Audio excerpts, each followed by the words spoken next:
জোড়া জোড়া করে সৃষ্টি করেছি।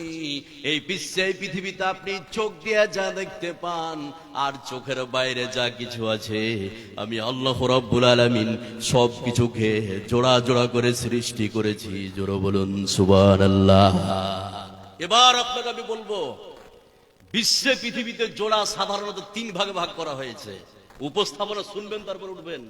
আবার জোরালো আবেদন, রাত্রি এখন একটা ডাক্তার জাকির নাই করলে আসলে লোক থাকবে না। এবার আপনাকে আমি বলছি, এখানে যতগুলো লোক আছেন, আপনার জোড়া সাধারণত 3 ভাগে ভাগ করা যায়। একটু মনোযোগ দেন, আমার দিকে খেয়াল করুন, তাহলে বুঝতে পারবেন। নাম্বার 1, প্রকৃতির জোড়া। প্রকৃতির জোড়া, প্রকৃতির জোড়া কেমন? খালি একটু আমার দিকে খেয়াল করুন, তাহলে বুঝতে পারবেন। যদি আপনাদের জিজ্ঞেস করি দিনের বিপরীত কি, বলতে পারবেন?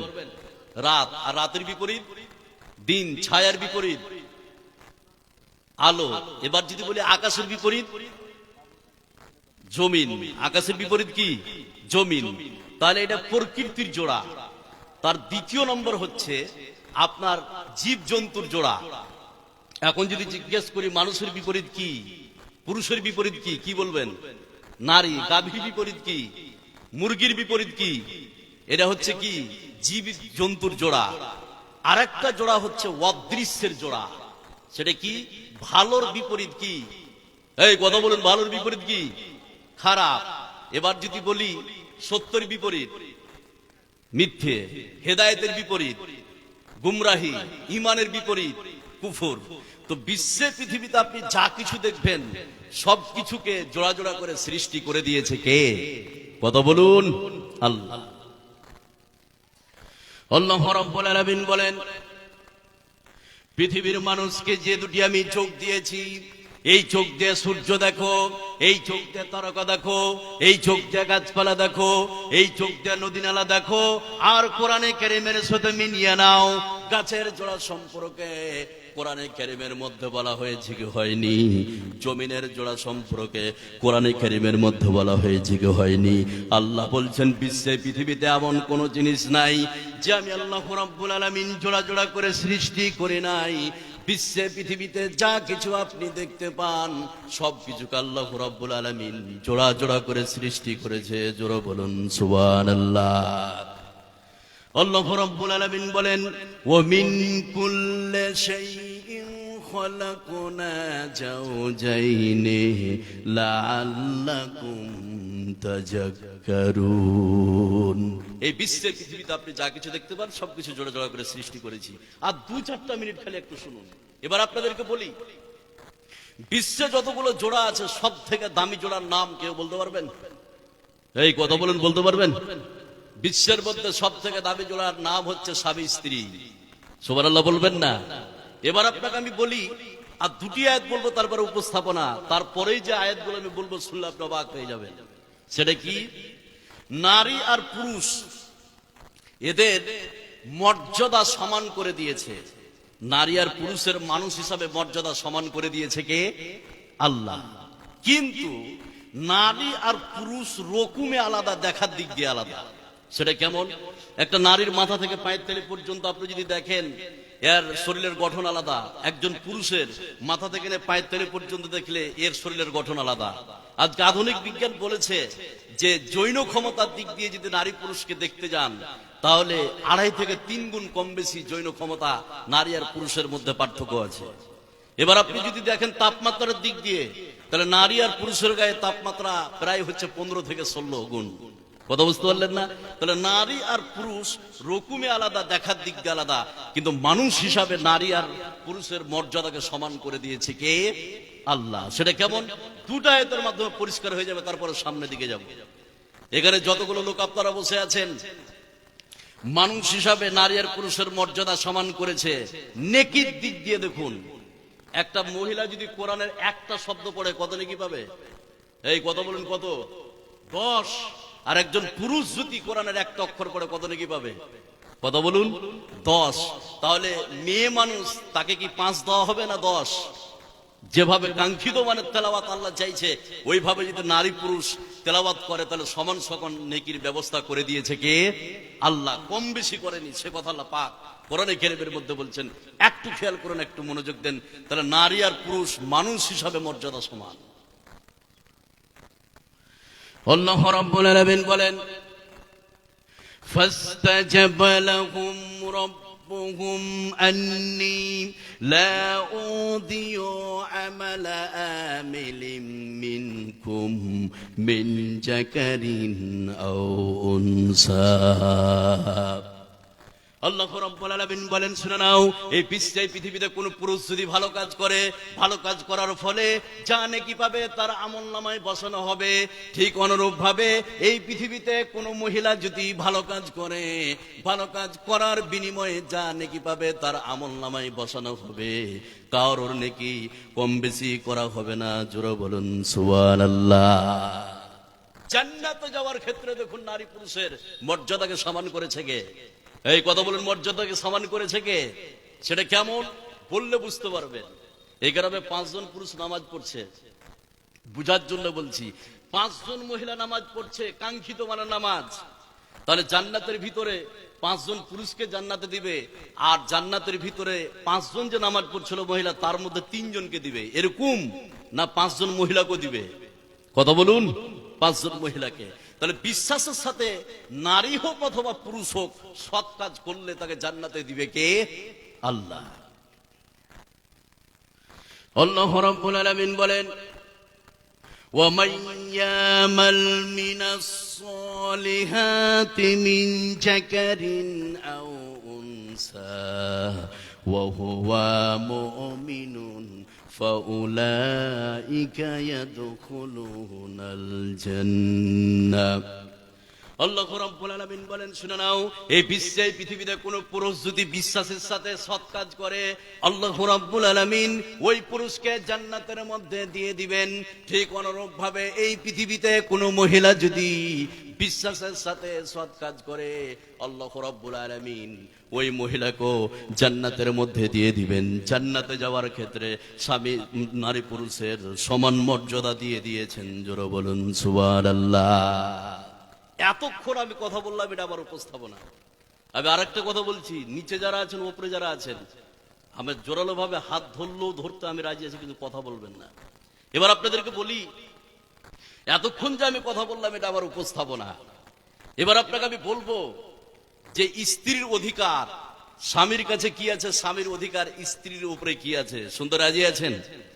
এই অধিকারগুলো দিয়ে দিয়েছে কে? এই কথা বলুন, দিয়ে দিয়েছে কে?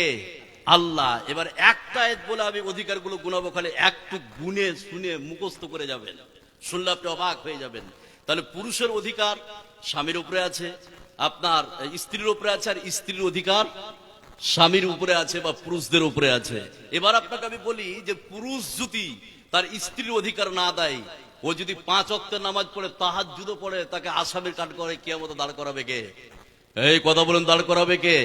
আল্লাহ। আর একজন মহিলা যদি পুরুষের অধিকার না দেয়, তাহলে ওই মহিলা যতই আপনার মুমিনা হোক, কিয়ামতের ময়দানে তাকে হিসাব দিতে হবে। কথা বুঝতে পারলেন না? যেহেতু আল্লাহ পাক কোরআনে কারীমে বলে দিয়েছে যে পুরুষদের অধিকার আছে স্ত্রীর কাছে, স্ত্রীদের অধিকার আছে পুরুষদের কাছে। একটা আয়াত বলে আমি এবার একটা একটা করে বলবো, খালি একটু খেয়াল করুন, একটু মনোযোগ দেন।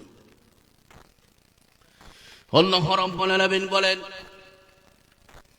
وَلَهُنَّ مِثْلُ الَّذِي عَلَيْهِنَّ بِالْمَعْرُوفِ وَلِلرِّجَالِ عَلَيْهِنَّ دَرَجَةٌ وَاللَّهُ عَزِيزٌ حَكِيمٌ। আল্লাহ রাব্বুল আলামিন বলেন, শুনে নাও, এই পৃথিবীতে নারীদের নাই সঙ্গত অধিকার আছে পুরুষদের কাছে। ঠিক অনুরূপ ভাবে এই পৃথিবীতে পুরুষদের অধিকার আছে নারীদের কাছে। এই পৃথিবীতে কোন পুরুষ যদি তার স্ত্রীর অধিকার না দেয়, ঠিক অনুরূপ ভাবে কোন স্ত্রী যদি পুরুষকে তার অধিকার না দেয়, কিয়ামতের ময়দানে হিসাব দিতে হবে। জোরে বলুন নাউযুবিল্লাহ। এবার আপনাকে আমি একটা একটা করে বলবো। দেখুন, পুরুষদের অধিকার স্ত্রীর উপরে কি আছে, আর স্ত্রীর অধিকার স্বামীর উপরে কি আছে। আগে স্বামীর কথা, স্ত্রীর কথাটা বলি, খালি একটু খেয়াল করুন। এখানে যতগুলো লোক বসে আছেন, স্ত্রীর 1 নম্বর অধিকার পুরুষের উপরে, স্বামীর উপরে, সেটা কি? মোহর দিতে হবে। কি দিতে হবে? আবার বলছি যারা নিচে উপরে আছে কথা বলবেন না। এবার শুনুন, তাহলে স্ত্রীর 1 নম্বর অধিকার স্বামীর উপরে মোহর দিতে হবে। কি দিতে হবে? মোহর দিতে হবে। মোহর এটা সুন্নাত না নফল? জোরে বলেন, এটা কি? এটা হচ্ছে ফরজ। এটা হচ্ছে কি? ফরজ। এবার আপনাকে আমি বলি, কত মুসলমানের বাচ্চা নিবেন যে 20 বছর বিবাহ হলো, 25 বছর বিবাহ হলো, 2 লাখ টাকা 3 লাখ টাকা মোহর করেছিল, এই এখনো মোহর স্ত্রীকে দেয়নি, এরকম হারাম খোরা আছে না নাই? এই কথা বলেন, আছে না নাই? এবার আপনাকে আমি বলছি যে হারামখোর মোহর বাকি রেখে দিয়েছে, এখনো দেয়নি। এবার আপনাকে আমি বলি, ও যদি মোহর না দিয়ে মারা যায় আর স্ত্রী যদি মাপ না করে, তাহলে কিয়ামতের ময়দানে ও যদি তাহাজ্জুদ পড়েও মারা যায়, জান্নাতের গেটে ঢুকতে পারবে না, আটকে যাবে। নাউজুবিল্লাহ বলবেন না? নাউজুবিল্লাহ বলবেন না? এবার আপনাকে আমি বলছি, যতগুলো লোক আপনারা বসে আছেন, মোহর হচ্ছে আপনার দিতে হবে, এটা হচ্ছে ফরজ। এটা হচ্ছে কি? ফরজ। কিন্তু বর্তমান সমাজে মোহর বাকি থাকে, কিন্তু যৌতুক ডিমেন যে হারামখোররা খায়, ওর বাকি থাকে না। এই কথা বলুন, থাকে কি? এবার আপনাকে আমি বলছি, আপনার মেয়ের বিয়ে দেন আর বলেন যে গাড়ি দেবো, 2 মাস পরে আপনার মেয়েকে 3 দিন মারবে আর 5 দিন আপনার বাড়ি পাঠাবে, এরকম হারামখোর নাই? তাহলে যেটা হারাম সেটা বাকি থাকে না, আর যেটা ফরজ সেটা বাকি থাকে, আছে না নাই? এবার মোহরের কত গুরুত্ব, একটা আয়াত আর একটা ভয়ঙ্কর হাদিস বলে দিচ্ছি, খালি একটু খেয়াল করুন। এখানে যতগুলো লোক আপনারা বসে আছেন, মোহর শুধু টাকা পয়সাকে মোহর বলা যায় না, খুব খেয়াল করুন। টাকা পয়সাকে খালি মোহর বলা যায় না। আপনি আপনার স্ত্রীকে কাপড় চুপড়ো মোহর করা যায়, গরু ছাগলকে মোহর করা যায়, সোনাদানাকে মোহর করা যায়, জমি জায়গাকে মোহর করা যায়, এমনকি শিক্ষাকে মোহর করা যায়। সুবহানাল্লাহ বলবেন না? তাহলে কত গুরুত্ব মোহরের, এই কত গুরুত্ব আপনি শুনলে অবাক হয়ে যাবেন। এই ফরজের কত গুরুত্ব যে শিক্ষাকে মোহর করা যায়। আমার জন্য চা দেন, সুদা চা খাবো না আমি, ছেড়ে দেন, ছেড়ে দেন। এবার শিক্ষাকে মোহর করা যায়। দেখুন এখানে যতগুলো লোক আছেন, একটু মনোযোগ দেন হাদিসটার দিকে, আপনার মোহরের কত গুরুত্ব। আমার নবী, আপনার নবী, সারা বিশ্বের নবী জনাবে মুহাম্মদুর রাসূলুল্লাহ সাল্লাল্লাহু আলাইহি সাল্লামের কাছে একজন মহিলা আসলেন। আসার পরে বিশ্ব নবীকে বললেন, ইয়া রাসূলুল্লাহ, ওগো আল্লাহর নবী, ওগো দয়ার নবী, আপনি আমাকে বিয়ে করে নেন, আমি আমার জীবনটা আপনার কাছে হেবা করে দিলাম, আমার জীবনটা আপনার কাছে উৎসর্গ করে দিলাম। মহিলাটি যখন বিশ্বনবীকে বললেন, বিশ্বনবী মহিলাটির দিকে রাগান্বিত অবস্থায় তাকালেন। একজন সাহাবী বিশ্বনবীকে এসে বললেন, ইয়া রাসূলুল্লাহ, আপনি যদি মহিলাটিকে বিবাহ না করেন তাহলে আমার সঙ্গে বিয়ে দেন, আমি মহিলাটিকে বিয়ে করতে রাজি আছি, আপনি আমার সঙ্গে বিয়ে দিয়ে দেন। জোরে বলুন সুবহানাল্লাহ। এবার আপনাকে আমি বলছি, একটু খেয়াল করুন। ওই বিশ্বনবী বললেন সাহাবীকে, তুমি বিয়ে করবে? বলে হ্যাঁ, তোমাকে মোহর লাগবে। ওই সাহাবী বললেন, আমার পরনে শুধু একটাই লুঙ্গি, সেটা ছাড়া আর কিচ্ছু নাই, কি করে মোহর দেব? বিশ্বনবী বললেন, তুমি বাড়ি যাও, বাড়ি গিয়ে যদি একটা লোহার আংটি পাও সেটা খুঁজে নিয়ে আসবা, তোমার স্ত্রীর হাতে পরিয়ে দিবে, সেটাকে মোহর হিসাবে কবুল করে নিবে কে? এই কথা বলেন, কবুল করবে কে? আল্লাহ। এবার আপনাকে আমি বলছি, ওই সাহাবীর কাছে কিচ্ছু নাই। ওই সাহাবী বাড়ি গেলেন, বাড়ি গিয়ে খুঁজাখুঁজি করলেন, কিছুই পেলেন না, ফিরে আসলেন। আসার পরে বিশ্বনবীকে বললেন যে, ইয়া রাসূলুল্লাহ, আমি কিছুই পেলাম না। এবার দেখুন, ওই সাহাবীর কাছে কিচ্ছু নাই, টাকা নাই, পয়সা নাই, ধন সম্পদ নাই, কিচ্ছু নাই। এরপরও বিশ্বনবী বিয়ে পড়াচ্ছেন ওই মহিলার সঙ্গে ওই সাহাবীর। একটা জিনিসকে মোহর করছে। মোহরের কত গুরুত্ব দেখুন, শুনলে আপনি অবাক হয়ে যাবেন। কমপ্লিট হাদিসটা বলছি, কোন জিনিসটাকে বিশ্বনবী মোহর করলেন, শুনলে আপনি অবাক হয়ে যাবেন।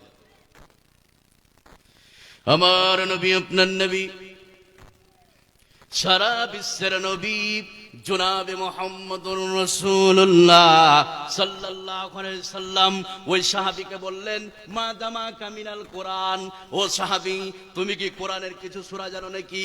ওই সাহাবী বললেন, ইয়া রাসূলুল্লাহ, আমি কোরআনের অমুক অমুক অমুক অমুক অমুক অমুক অমুক অমুক সূরাগুলি জানি। বিশ্বনবী বললেন, যাও, তোমার আজকে আমি বিয়ে পড়িয়ে দিলাম, পরবর্তীতে তোমার স্ত্রীকে কিছুদিন টিউশনি করিয়ে দিবে, পরবর্তীতে কিছুদিন তোমার স্ত্রীকে সূরাগুলি মুখস্থ করিয়ে দিবে, আল্লাহ রাব্বুল আলামিন সেটাকে মোহর হিসাবে কবুল করে নিবে। জোরে বলুন সুবহানাল্লাহ। কি গুরুত্ব মোহরের, শুনলে আপনি অবাক হয়ে যাবেন। একটা ভয়ঙ্কর আয়াত বলে দিই, খুব খেয়াল করুন। যেসব হারামখোররা মোহর বাকি রেখেছে, কালকে শোধ করুন। কিভাবে শোধ করবেন?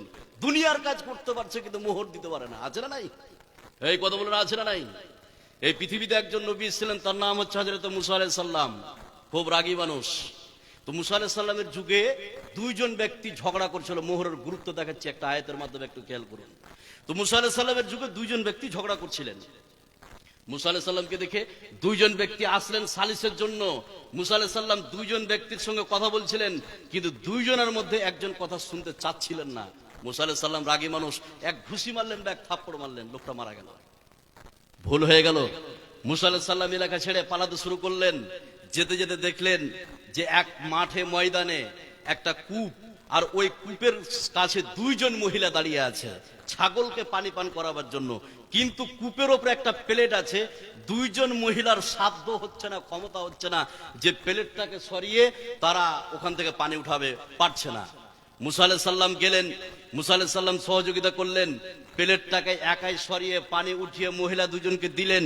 মহিলা দুইজন ছাগলগুলোকে পানি পান করালো। মহিলা দুইজন ছাগলগুলিকে বাড়ি নিয়ে চলে গেলেন। যাওয়ার পরে বাপের সম্মুখে দুইজন মহিলা এই মুসা আলাইহিস সালামের বর্ণনা দিচ্ছে, আর বাপের নাম হচ্ছে শুআয়ব আলাইহিস সালাম। সুবহানাল্লাহ বলবেন না? তো এই দুইজন মহিলা বাপকে বলছেন, আব্বা, একটা শক্তিশালী যুবক, যে প্লেটটা আমরা সরাতে পারছিলাম না একাই, দুজন আমরা পারছিলাম না, একাই সরিয়ে দিয়েছে। হযরত শুআয়ব আলাইহিস সালাম বলছেন, ওই যুবককে ডেকে নিয়ে আসো। দেখুন, একটু খেয়াল করুন। এবার মুসা আলাইহিস সালামকে ডেকে নিয়ে আসা হলো। ডেকে নিয়ে আসার পরে হযরত শুআয়ব আলাইহিস সালাম দুইটা মেয়ের দিকে ইশারা করে বলছেন, এই যে আমার দুইটা মেয়ে, এই দুইটা মেয়ের মধ্যে একটা মেয়েকে বিয়ে করবে একটা শর্তে। মোহরের কত গুরুত্ব সে কথা আল্লাহ পাক কোরআনের মধ্যে বলছেন। একটু খেয়াল করুন, একটু মনোযোগ দেন, তাহলে বুঝতে পারবেন। আল্লাহ রাব্বুল আলামিন বলেন, قال إني أريد أن أنكحك إحدى ابنتي هاتين على أن تأجرني 8 حجاج فإن أتممت عشرا فمن عندك। হযরত শুআয়ব আলাইহিস সালাম হযরত মুসা আলাইহিস সালামকে বললেন, এই যে আমার দুটি মেয়ের মধ্যে একটা মেয়েকে তুমি বিয়ে করবে একটি শর্তে। সেই শর্তটা হচ্ছে আমার বাড়িতে তোমাকে 8 বছর কাজ করে দিতে হবে, আর তুমি যদি 10 বছর পূরণ করো সেটা তোমার ইচ্ছা হবে। জোরে বলুন সুবহানাল্লাহ। এখানে যতগুলো লোক আপনারা বসে আছেন, একজন নবী আর একজন নবীর সঙ্গে তার মেয়ের বিয়ে দিচ্ছে, একজন নবী আর একজন নবীর সঙ্গে তার মেয়ের বিয়ে দিচ্ছে। নবীকে বলছেন, ও মূসা, দুটি মেয়ের মধ্যে একটা মেয়েকে বিয়ে করবে একটি শর্তে, 8 বছর তোমাকে কাজ করে দিতে হবে। তাহলে মোহর হিসাবে 8 বছর শ্বশুর বাড়িতে কাজ করে দিতে হবে। জোরে বলুন সুবহানাল্লাহ। কি গুরুত্ব মোহরের! মোহরের যেটা অপোজিট সেটার নাম কি? এই কথা বলুন, মোহরের অপোজিট কি? যৌতুক, ডিমেন্ড, পণ প্রথা। এবার আপনাকে আমি বলছি ভয়ঙ্কর একটা আয়াত। যারা যৌতুক, ডিমেন্ড নিয়েছেন খুব ভালো করে শুনুন। বর্তমান সমাজে বিভিন্ন রকম করে শ্বশুরের কাছ থেকে যৌতুক, ডিমেন্ড নাই, আছে না নাই? এই কথা বলুন, আছে না নাই? আপনি মুখে কাজু ভরেন, আর পেস্তা বাদাম ভরেন, আর কাঠবাদাম ভরেন, পিছন দিয়ে যেটা বার হবে সেটার নাম কি? পায়খানা। বিশ্বের কোন মায়ের বেটা হালাল করতে পারবে না ডিমেন্ড, যৌতুককে। এবার আপনাকে আমি বলছি কত রকম করে খাই, একটা ভয়ঙ্কর আয়াত বলে দিচ্ছি, একটু মনোযোগ দেন। সেটা কি? কিছু ছেলে আছে দেখবেন চায়ের দোকানে গল্প করে, বিভিন্ন জায়গায় গল্প করে, এবার আমি বিয়ে করব তো শ্বশুরের কাছে অ্যাপাচি গাড়ি নেবো। এরকম হারামখোর আছে না নাই? আগে থেকেই এরকম উদ্দেশ্য নিয়ে আছে। এটা একটা ডিমেন্ড, যৌতুক। নাম্বার 2, ছেলে বলছে যে জীবনে শ্বশুরের কাছ থেকে গাড়ি নেবো না, বউ কিন্তু ভালো নেবো। এরকম আছে না নাই? যে বউ সুন্দর নিব। বাপের কানে যখন খবর গেছে যে ছেলে বউ ভালো চাইছে, কিচ্ছু নিবে না, তখন বেটাকে ডেকে বলছে, হবে তুই যে টাকা নিবি না তোর বিয়ে কি দিয়ে দিবো। এরকম হারামখোর বাপ আছে না নাই? এই কথা বলুন, আছে না নাই? এটা একটা যৌতুক। নাম্বার 3, খুব খেয়াল করুন, যৌতুক সেটা কি? যেই দিন লেনদেন হবে, মেয়ের বাপ ছেলের বাপকে বলবে, বিহাই কতটি মেহমান আমার বাড়ি আসবে কালকে। বলে, বিহাই তুমি কি জানো আমার খালি 5000 কুটুম, আর আমার ছেলের খালি 1000 খালি দোষ বন্ধু, তোমার বাড়িতে 300 লোক কালকে যাবে। এই হারামখোর, তুমি কেন 300 লোক পাঠাবে মেয়ের বাবার বাড়িতে? এটা হচ্ছে হারাম। এটা হচ্ছে কি? 300 লোক 400 লোক পাঠাবে। তুমি কি ফকির? তোমার বাড়িতে খাবার নাই, তুমি পাঠাচ্ছ। এটাও হচ্ছে যৌতুক। এটা হচ্ছে কি? যৌতুক। আর একটা যৌতুক কৈশল করে নাই। এবার আয়াতটা বলার পূর্বে ছোট্ট একটা কথা বলে দিচ্ছি, কৌশল অবলম্বন করে। অনেকে বলে যে বিয়ের পরে যদি শ্বশুরের কাছ থেকে গাড়ি নিয়ে এটা যৌতুক হবে না, আছে না নাই? কথা বলে না, আছে না নাই? এবার আপনাকে আমি বলছি, শরীয়তে কোনো চালাকি নাই, শরীয়তে কোনো কৌশল অবলম্বন নাই। যারা কৌশল অবলম্বন করেছে শরীয়তে তাদেরকে ধ্বংস করে দিয়েছে কে? এই কথা বলেন, করে দিয়েছে কে? আল্লাহ। একটা ঘটনা বলছি, তার আগে একটা কথা বলি। যেই দিন বিয়ের লেনদেন হবে, আরেকটা কথা বলে দিই, বিশ্বে পৃথিবীতে এখন সব থেকে যারা মিথ্যুক বেশি তারা হচ্ছে আপনার ঘটক, আছে না নাই? 90% মিথ্যুক ঘটক। বলে সোনার মতো ছেলে আর প্রতিদিন মদ খায়, আছে না নাই? এবার আপনাকে আমি বলছি যে কথাটা একটু খেয়াল করুন আয়াতটা বলার পূর্বে। তো যেই দিন লেনদেন হবে, লেনদেনে বসে ছেলের বাপ, মেয়ের বাপ ছেলের বাপকে বলছে, ছেলের বাপ ফের 5 বার হজ করেছে, বড় বড় দাড়ি আর তাসবিহ আর টুপি, লেনদেনে বসছে। বলে বিহাই কি লাগবে ছেলেকে? বলে তোবা তোবা তোবা, ছি ছি ছি, এটা কোনো আপনি কথা বললেন? ছেলেকে আপনি দিবেন, আমাকে বলছেন? আমি কিছু বলতে পারবো না ছেলেকে কি দিবেন না দিবেন, আর আপনি এই মঞ্চে বলছেন আমি একজন হাজী সাহেব মানুষ, যা জানে আমার বড় জামাই জানে, ওয়াকি জিজ্ঞেস করুন। এই হারামখোর রাত্রিবেলায় সব বড় জামাইকে বলে রেখেছে যে তোকে বলতে হবে কি নিতে হবে, আছে না নাই? এবার আপনাকে আমি বলছি যারা শরীয়তের সঙ্গে চালাকি করেছে, এবার একটা ঘটনা বলে দিচ্ছি আপনাকে, একটু খেয়াল করুন। ইহুদিদের জন্য শনিবারের দিন মাছ খাওয়া হারাম ছিল। কি ছিল? শনিবারের দিন মাছ খাওয়া হারাম। আর আল্লাহর কি কারিশমা, পরীক্ষা স্বরূপ আপনার সমুদ্রের গভীর থেকে আপনার কিনারায় শনিবারের দিন মাছ বেশি করে আসতো। তো শনিবারের দিন তো খাওয়া হারাম, তারা কৌশল অবলম্বন করলো, চালাকি করলো। করলো কি? শনিবারের দিন যে মাছগুলো কিনারায় বেশি করে আসতো আর রবিবারের দিন আসতো না, এটা আল্লাহর পরীক্ষা। তো শনিবারের দিন তারা ওই সমুদ্রের কিনারায় গর্ত করে মাছগুলোকে আটকে দিল। তারা ধরে খাবে কি বার? রবিবার। কৌশল অবলম্বন করলো, আপনার চাল্লাকি করলো। এই কৌশল চাল্লাকি করার কারণে তাদের উপরে গজব নাজিল করে দিয়েছে কে? এই কথা বলেন, করে দিয়েছে কে? আল্লাহ। সে কথা আল্লাহ পাক কোরআনে কারীমের মধ্যে বলছেন, একটু খেয়াল করুন, একটু মনোযোগ দেন, তাহলে বুঝতে পারবেন। আল্লাহ রাব্বুল আলামিন বলেন, ওয়ালাকাদ আলিমতুমুল্লাযীনা আতাদাউ মিনকুম ফিস সাবতি ফাকুলনা লাহুম কুনু কিরাদাতান খাসিন। আল্লাহ রাব্বুল আলামিন বলেন, শুনে নাও, ইহুদিদের জন্য শনিবারের দিন মাছ খাওয়া হারাম ছিল। তারা মাছগুলিকে যেদিন শনিবারের দিন যখন আটকে দিয়েছে, রবিবারের দিন যখন ধরতে শুরু করেছে, আল্লাহর তরফ থেকে তাদের উপরে গজব আসলো। আল্লাহ রাব্বুল আলামিন তাদেরকে রাতারাতি বানরে পরিণত করে দিয়েছেন। জোরে বলুন নাউযুবিল্লাহ। এখানে যতগুলো লোক আপনারা বসে আছেন, কেউ যদি শরীয়তের সঙ্গে চালাকি করে, কেউ যদি শরীয়তের সঙ্গে কৌশল অবলম্বন করে, কেউ যদি বলে শ্বশুরের কাছে যদি বিয়ের পরে গাড়ি নি এটা যৌতুক হবে না, যারা এইভাবে চালাকি করেছে, বনি ইসরাইলের যুগে যেভাবে আল্লাহ রাব্বুল আলামিন বানর করেছে, সেই আল্লাহ রাব্বুল আলামিন তোমাকেও বানর করে দিতে পারে। জোরে বলুন নাউযুবিল্লাহ।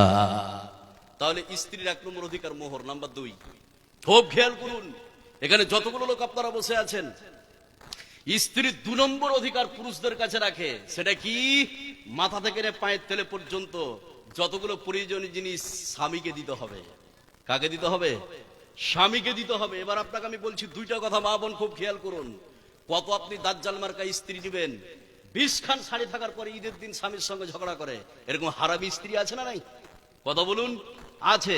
তাহলে সেই ক্ষেত্রে আপনি যদি না দেন তাহলে গুনাহ হবে না। কথা বুঝতে পারলেন না?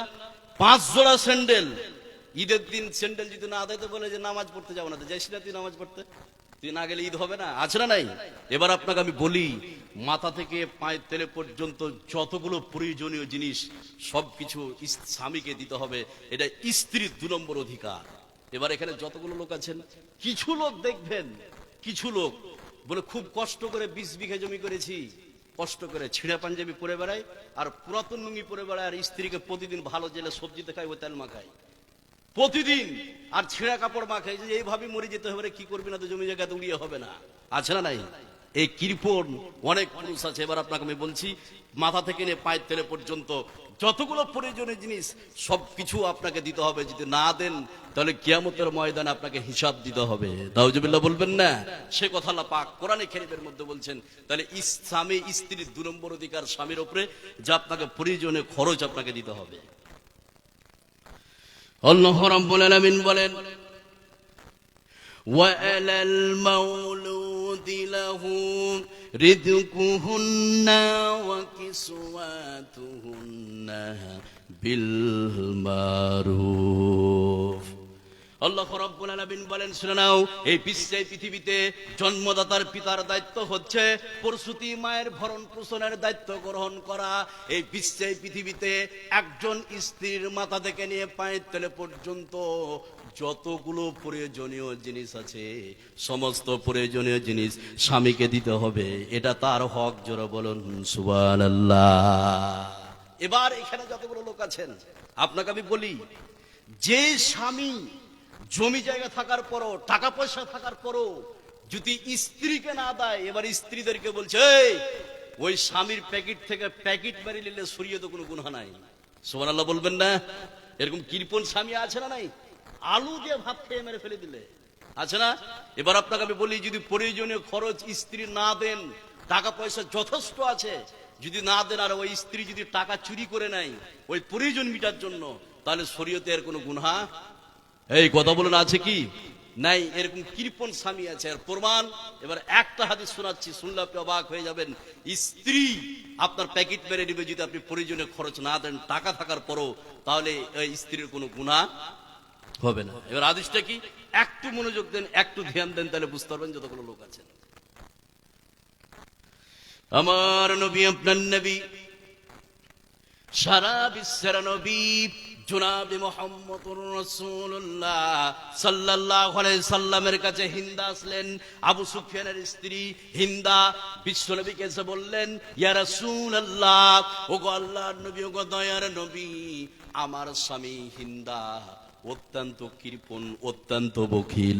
ইয়া রাসূলুল্লাহ, আমার স্বামী আমার প্রয়োজনীয় খরচ দেয় না।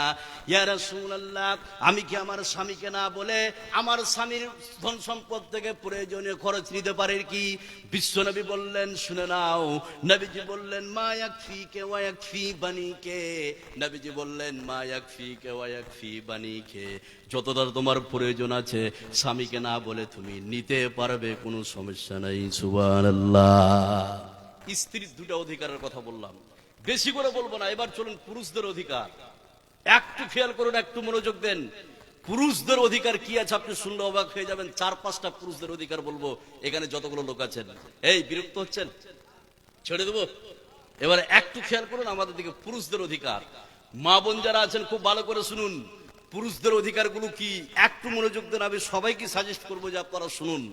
আমি এই এলাকায় আসিনি, কিন্তু বেনিয়া গ্রামে 2বার এসেছি, তারপরে ধুলিয়ান পাকুর এলাকায় এই বছরই মোটামুটি 10 জায়গায় আসা হয়ে গেছে, আরো সামনে আছে, কিন্তু এই জায়গাটা আমি আসিনি, ইমামনগর। তা আমি জানি না যে লোকের অবস্থা এরকম। এবার শুনুন, এখানে যতগুলো লোক আপনারা বসে আছেন, পুরুষদের অধিকার কি আছে আপনার স্ত্রীর কাছে। নাম্বার 1, ভালো করে শুনুন, খুব একটা সূক্ষ্ম কথা বলবো, তারপর আয়াতটা বলবো, বুঝতে পারবেন।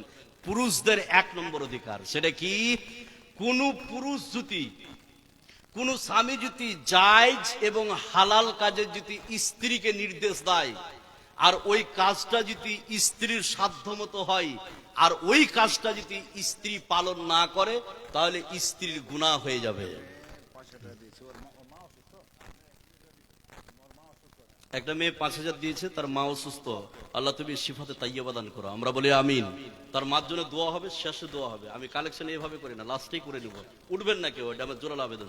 এবার যে কথাটা আমি বলছি, যে পুরুষের 1 নম্বর অধিকার, সেটা কি? যে কোন স্বামী যদি জায়েজ এবং হালাল কাজে যদি হুকুম করে স্ত্রীকে, আর ওই কাজটা যদি স্ত্রীর সাধ্যমতো হয়, তাহলে স্ত্রীকে ওই কাজটা পালন করা তার উপর ফরজ করে দেয় কে? এই কথা বলেন, করে দেয় কে? আল্লাহ। সেটা কেমন? এবার এখানে বললে বুঝতে পারবে যতগুলো লোক আছেন, একটু মনোযোগ দেন। আপনি ফারাক্কা থেকে রাত্রি 8টার সময় বাড়ি আসছেন, আসার পরে আপনি বলছেন, খাদিজা, ফাতেমা অত্যন্ত ক্লান্ত হয়ে গেছে, তাড়াতাড়ি করে খেতে দাও। আপনার স্ত্রী মোবাইল দেখছে, গেমস খেলছে, কার্টুন দেখছে, বিভিন্ন সিরিয়াল দেখছে। এবার আপনাকে বলছে ডাইনিং এ সাজা আছে, তুমি খুলে খেয়ে নাও, আছে না নাই? এই কথা বলে না আছে না নাই?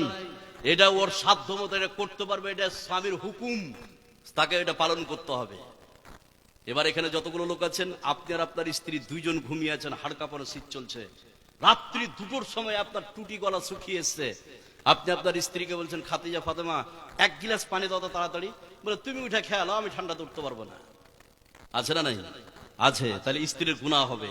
তাহলে হালাল এবং জায়েজ কাজে যদি স্বামী হুকুম করে, করতে বলে, আর ওটা যদি স্ত্রীর সাধ্য মতো হয়, তাহলে স্ত্রীকে পালন করা কি ফরজ, তার উপরে কি হয়ে যায়?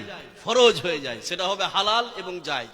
এবার কোন যদি বেঢঙ্গা পুরুষ যদি বলে, চল কালকে সিনেমা দেখে আসি বহরমপুর থেকে, আছে না নাই?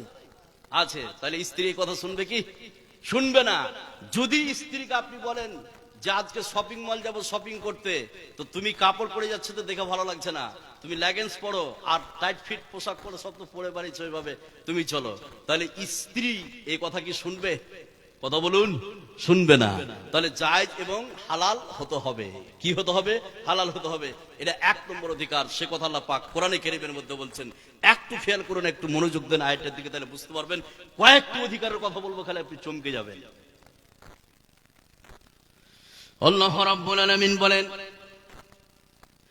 আর-রিজালু কাওয়ামুনা আলান নিসাই বিমা ফাদ্দালাল্লাহু বা'দুহুম আলা বা'দিন ওয়া বিমা আনফাকু আমওয়ালিহিম ফাস-সালিহাতু কানিতাতুন হাফিযাতুল লিল গায়বি বিমা হাফিযাল্লাহ। আল্লাহ রাব্বুল আলামিন বলেন, শুনে নাও, এই বিশ্বে পৃথিবীতে পুরুষরা হচ্ছে কর্তা, এই বিশ্বে পৃথিবীতে পুরুষরা হচ্ছে কর্তা স্ত্রীদের জন্য। আর এই পৃথিবীতে আল্লাহ রাব্বুল আলামিন এক অপরের শ্রেষ্ঠত্ব দিয়েছেন।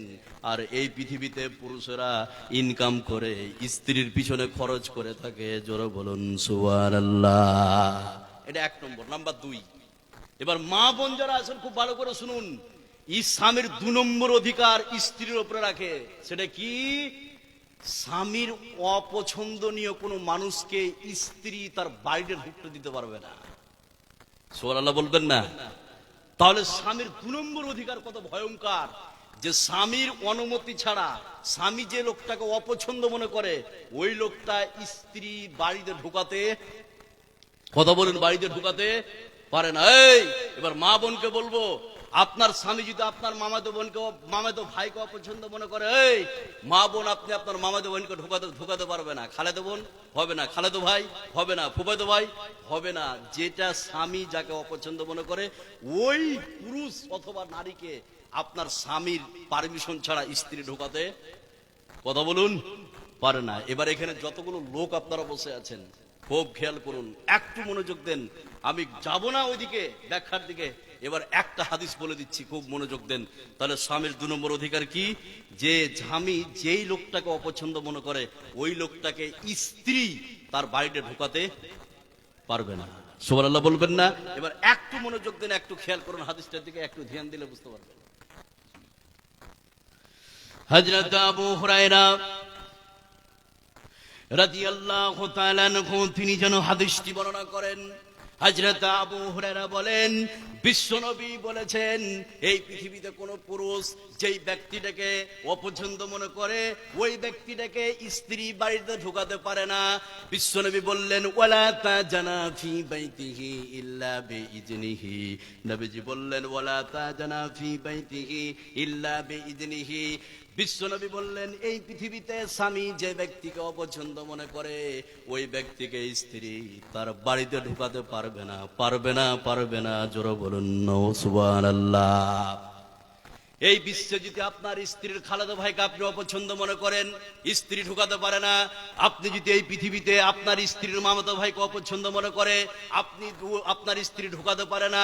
এই বিশ্বে যদি আপনার স্ত্রীর ফুফাতো ভাইকে আপনি যদি অপছন্দ মনে করেন, আপনার স্ত্রী ঢুকাতে পারে না। স্বামীর অনুমতি ছাড়া অন্য কোনো পুরুষ যাকে স্বামী অপছন্দ মনে করে, তাকে ঢুকতে দেওয়া যাবে না। জোরে বলুন সুবহানাল্লাহ।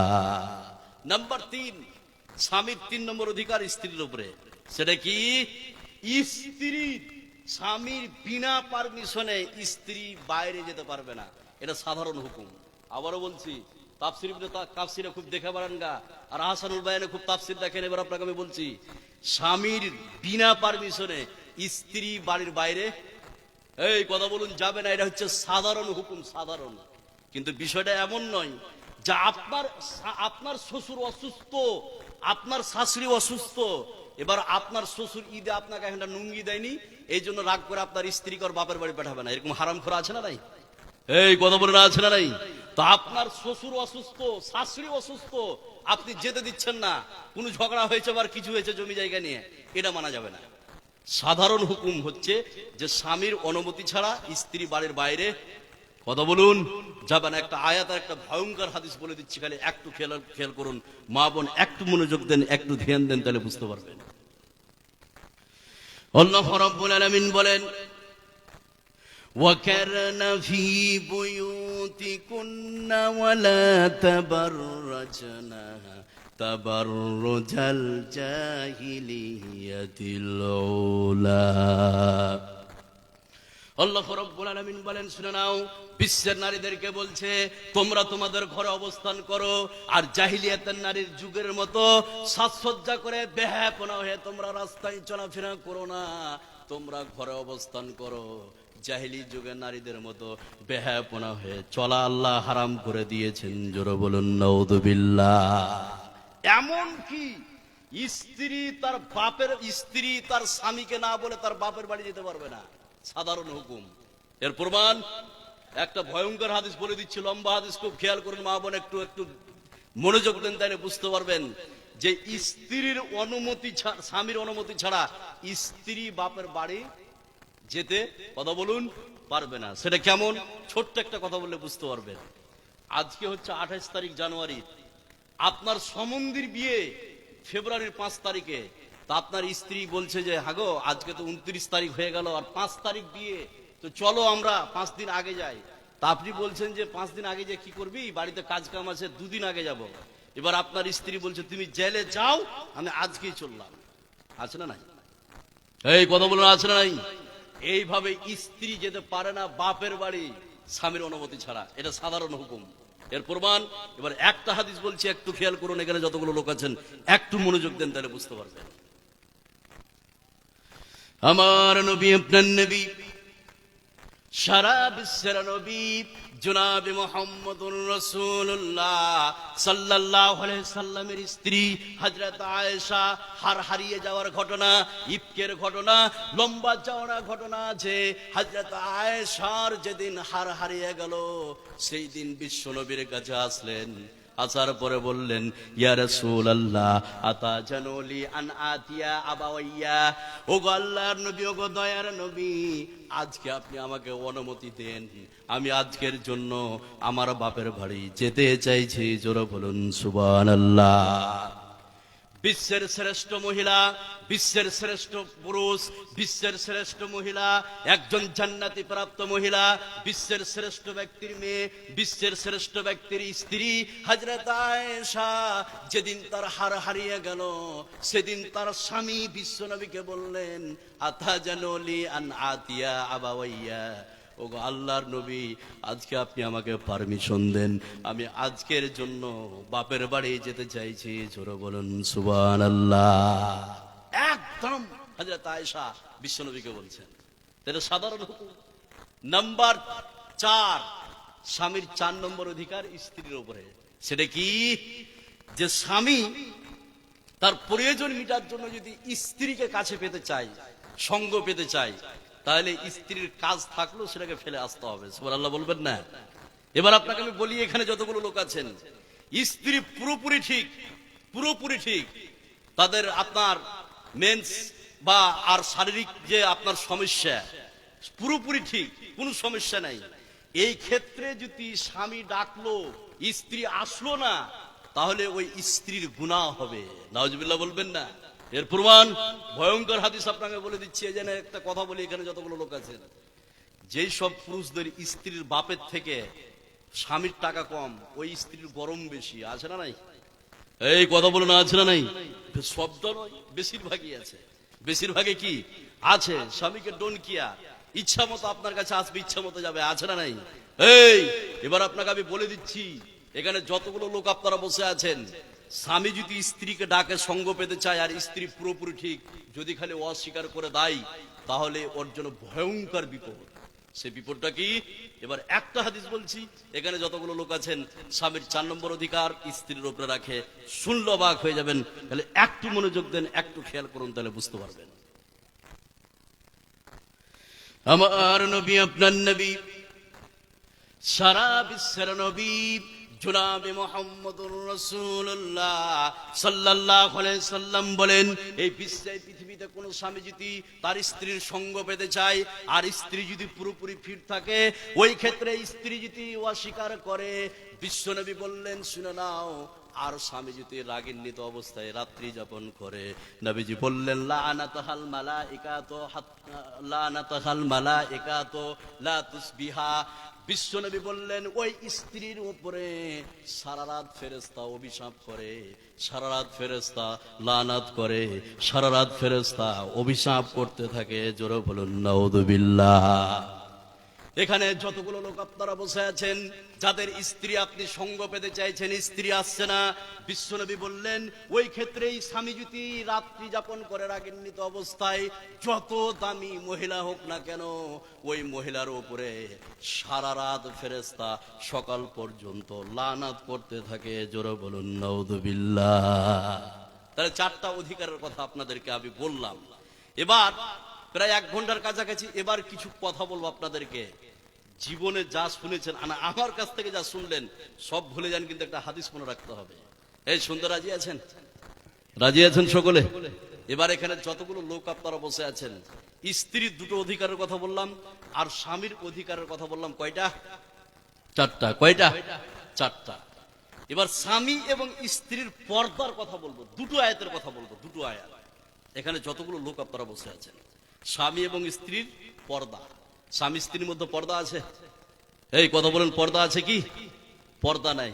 তার মানে এই নয় যে আপনার স্ত্রী ঘরের ভিতরে উলঙ্গ হয়ে আপনার খালি হেঁটে বেড়াবে আপনার বিছানায়। বিষয়টা এরকম কি? কথা বলুন না, এগুলো গভীর তথ্য আছে, সেটা পরে বলছি। এবার চলুন সামনের দিকে।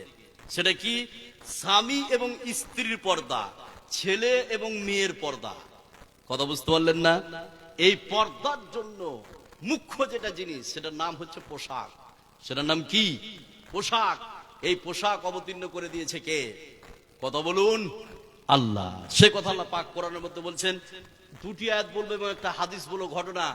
সব ভুলে যাবেন, কিন্তু ঘটনা মনে রাখতে হবে। মা বোন খুব খেয়াল করুন আমার দিকে, এই ঘটনার দিকে যেদিকে আমি অগ্রসর হচ্ছি, যাচ্ছি। এখানে যতগুলো লোক বসে আছেন, তাহলে পোশাক অবতীর্ণ করেছে আল্লাহ। কে? আল্লাহ। সে কথা আল্লাহ পাক কোরআনে কারীমের মধ্যে বলছেন। একটু খেয়াল করেন, একটু মনোযোগ দেন, তাহলে বুঝতে পারবেন। আল্লাহ রাব্বুল আলামিন বলেন, ইয়া বনি আদম قد أنزلنا عليكم لباسا يواري سوآتكم وريشا। আল্লাহ রাব্বুল আলামিন বলেন, শুনে নাও হে বিশ্বের আদম সন্তান, তোমরা শুনে নাও, আমি আল্লাহ রাব্বুল আলামিন তোমাদের জন্য পোশাককে অবতীর্ণ করলাম। এই পোশাক দিয়ে তোমরা তোমাদের শরীরকে আবৃতি করবে, তোমরা তোমাদের শরীরকে ঢেকে নিবে, তোমরা তোমাদের শরীরকে ঢেকে চলবে। জোরে বলুন সুবহানাল্লাহ। এবার আপনাদেরকে আমি বলি, পোশাক পরার 2টি ধরন আছে, খুব